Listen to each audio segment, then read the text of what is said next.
네, 주안의 만나 12월 10일 목요일 묵상을 함께 나누도록 하겠습니다. 오늘 말씀은 역대하 30장 1절에서 12절 말씀으로요.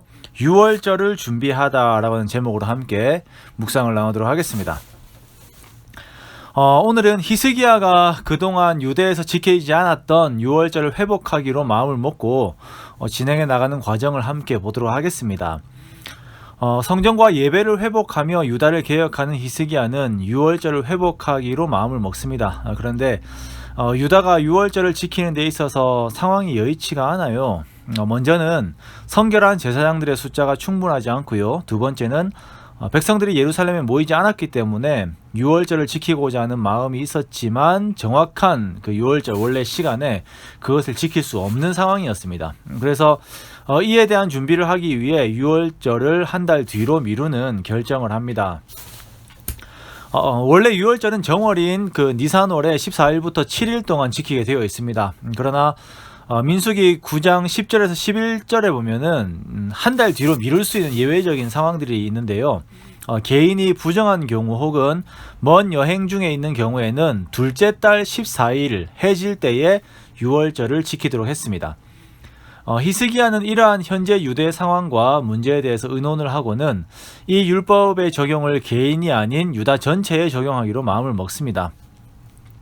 2절에 보면 이러한 문제들을 가지고 왕과 방백들과 회중들이 모여서 의논을 하다가 이러한 결론을 내었고 4절에는 왕과 회중들이 이 일에 대해 좋게 여겼다라고 말을 하고 있습니다. 이러한 공동체의 모습은 우리가 본받아야 하는 모습입니다. 성숙한 공동체의 모습이죠. 교회에서 많은 사역들을 하고 선한 일들을 진행해 가려고 할 때 가장 문제가 되는 것은 이제 서로 흠잡는 거예요.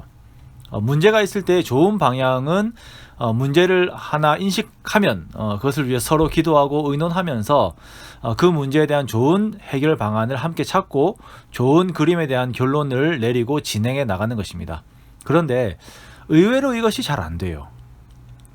많은 사람들이 문제를 하나 찾으면 자기가 그 문제를 찾았다라고 하는 것에 만족을 하고 그 문제를 쥐고는 다 주저앉아 버려요. 우리는 이런 문제가 있으니까 안 된다라고 미리 결론을 내어버리는 경우들이 많이 있습니다. 문제를 찾는 것은 누구나 할 수 있습니다. 그런데 진짜 우리가 해야 하는 것은 그 문제를 어떻게 선한 방향으로 풀어갈 것인가 라고 하는 것이 진짜 과제예요.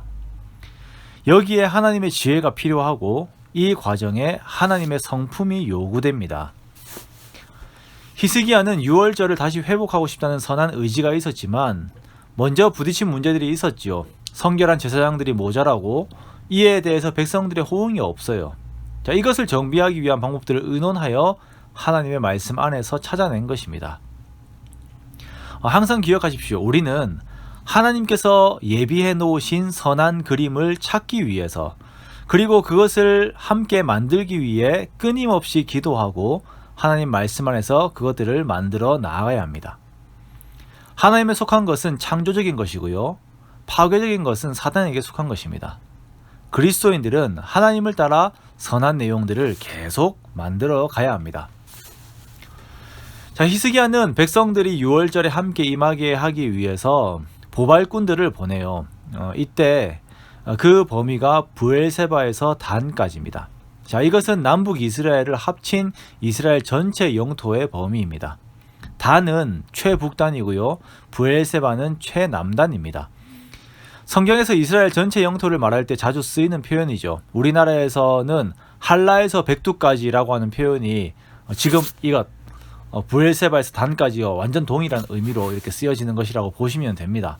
자, 그런데 그러면 히스기야는 왜 북이스라엘까지 보발꾼을 보내는가? 북이스라엘 사람들이 국경을 넘어서 남유다의 6월절에 참여해도 되는 것인가? 네, 북이스라엘은 히스기야가 통치한 지 6년 만에 남유다를 통치한 지 6년 만에 북이스라엘은 아수르에 의해서 망해버렸어요. 그래서 히스기야의 통치 영역은 이미 북이스라엘에까지 확장이 된 것입니다. 히스기야는 북이스라엘 지역에도 보발꾼을 보내어서 그의 메시지를 전하는데요. 북이스라엘이 망한 이유는 그들의 조상들이 하나님을 떠나서 범죄하였기 때문이다. 그러므로 하나님께 돌아오라라고 예배에 대한 초청을 해요. 그러나 북이스라엘 사람들이 이러한 예배로의 초대 메시지를 전하는 보발꾼들을 비웃습니다.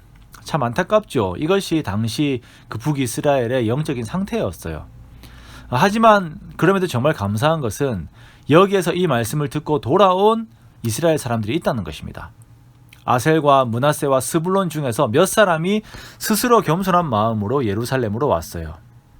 그 많은 사람들 중에서 몇 사람, 정말 안타깝지만 정말 감사한 대목이 아닐 수가 없습니다.